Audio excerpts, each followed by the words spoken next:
Со прогласување на најдобрите културно-уметнички друштва и ансамбли од 5 различни земји, како и од над 30 културно-уметнички друштва тука од Битола, и со концепт на промоција на проектот Македонски непокор од страна на битолчанецот, композиторот Николче Мицевски, вечерва завршува 46-тото издание на Републичкиот фестивал на народни песни и игри и Линденски денови.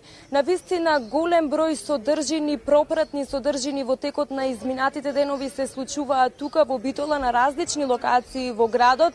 Ете, со една единствена цел, оваа манифестација, односно овој фестивал да привлече што се поголем број на туристи, и се разбира токму и таа целта зошто се одржува на различни локации во градот, за да можат да ги посетат. Ке напоменам дел од тие содржини.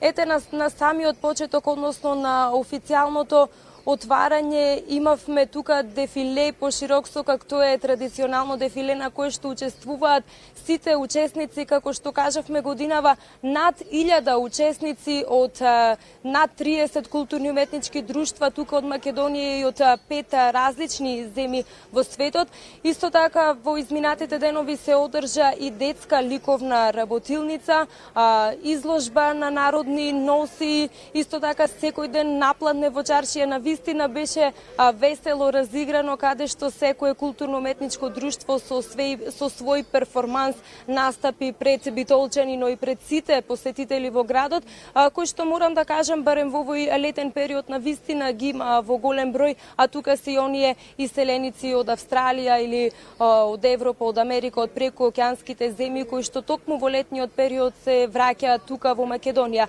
Она што би сакала да го потенцирам во рамките на овој фестивал е семинарот за традиционална музика и игра, кој што годинава се одржува по 8 пат, во кој што учествуваат голем број млади лица од цела Македонија со една единствена цел да научат што се повеќе за традиционалната музика и игра.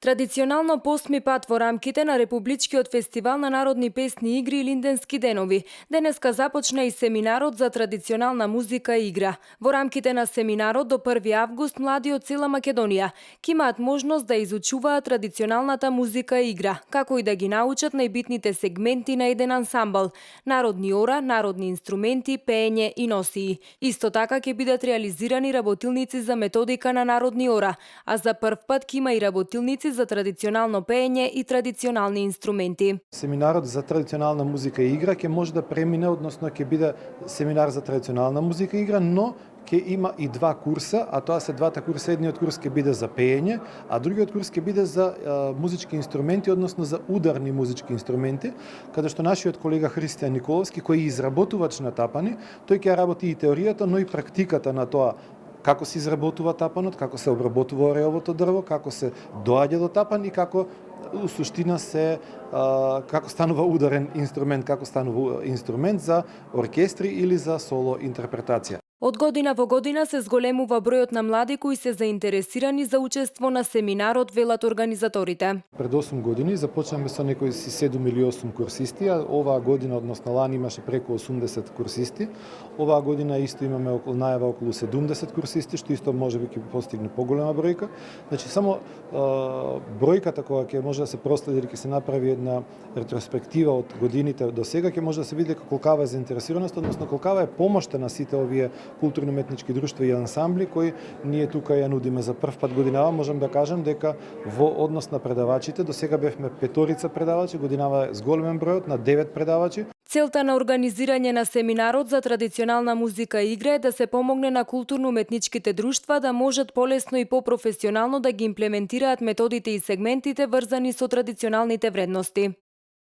Значи, традиционално по повод празникот Илинден, централната манифестација во Битола се одржува во село, во непосредна близина на Битола, во Трново, каде што навистина голем број битолчани, но и странски туристи секоја година доаѓаат токму на овој ден во селото Трново да присуствуваат на одбележувањето на овој голем празник. Исто така за текот на утрешниот ден најавено е и дека во Трново ќе присуствува и председателот на ВМРО ДПМН Никола Груевски, значи ќе има пригодна манифестација. Па ете би сакала на самиот крај да ги поканам сите гледачи на телевизија Нова да присуствуваат и вечерва во Битола на затворањето на 46-тото издание на фестивалот Илинденски денови, но од друга страна ќе ги поканам утре да дојдат во селото Трново да присуствуваат на чествувањето на празникот Илинден.